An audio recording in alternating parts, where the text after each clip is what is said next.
We'll pick up the newspaper and we'll read the results of a particular poll or a particular survey and things like that. But we never really get the experience of learning where those come from. You know, where do we get all these numbers? The cornerstone in research is students and faculty actually participating themselves in science and actually living science.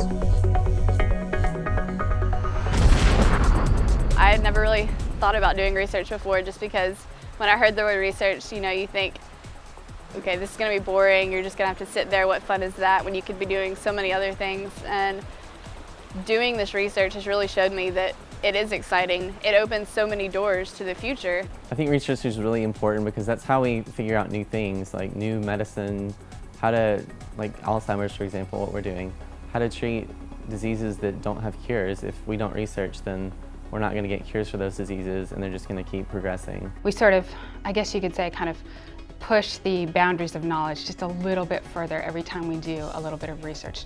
You can't learn new things if you don't investigate, if you don't go deeper, if you don't push the boundaries and you ask new questions, and you may step on some toes and you may make things uncomfortable for a while, but I feel like that's what you have to do in order to gain new knowledge. What I really enjoy most about doing research is answering those why questions.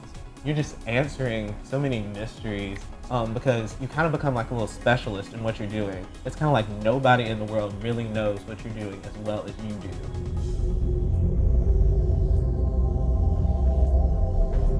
A distinction of Samford is the one-on-one relationships, the small groups. For example, performing research at large universities in the summertime, oftentimes undergraduates find themselves in a group of 20 or 30, to where they're sometimes reserved to washing glassware or participating a very small amount, having graduate students or postdocs train them.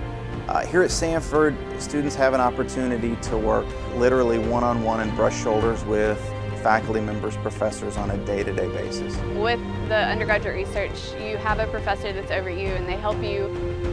You can go to them if you have questions, but once you get your research started and you have your idea, they step back and they let you do your thing, and they allow you to kind of take it in one direction and to focus on what you think the research should be doing. They get to the point that the project becomes more and more their own and less a process of me telling them every step to do. That's an exciting thing to see, really a novice chemist start to develop confidence in his or her skills as a chemist.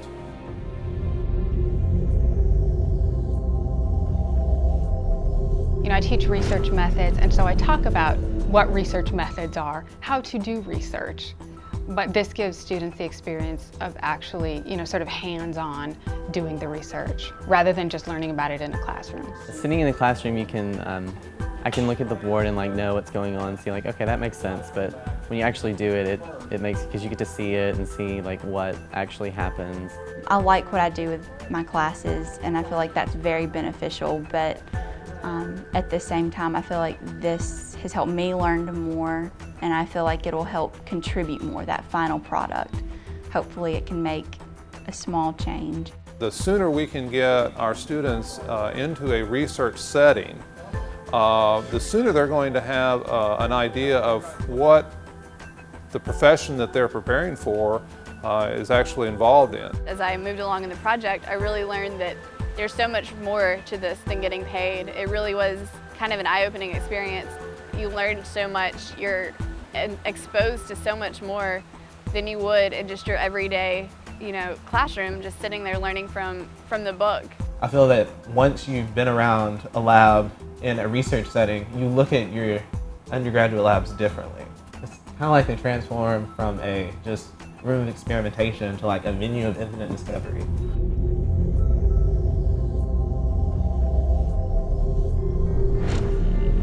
The research going on here at Samford spans many disciplines. There's many areas in the community that our work here would affect in a beneficial manner. You know, maybe there is an avenue that we can pursue, that we have the expertise, the student interest available at Samford to propel projects forward in the community that other establishments may not have the time or the effort to propel forward.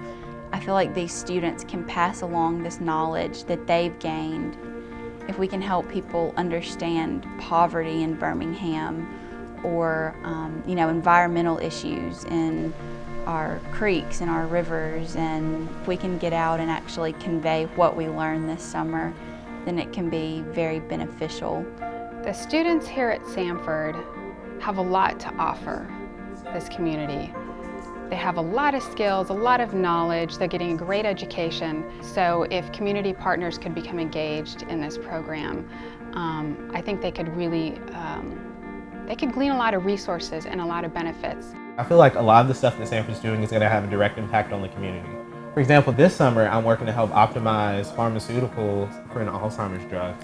And so I feel that in a way I'm going to be a small part in finding the cure for Alzheimer's, which would touch so many lives. You know, it's not just working to make money for yourself over the summer. It's, hopefully contributing to greater knowledge. And so I feel like the more support, the better. The more students you can have doing something like this, it can only be more beneficial. There's no negative aspect to students working with their professors, because you can just help people know more about our area and how we can improve it and, keep making it better.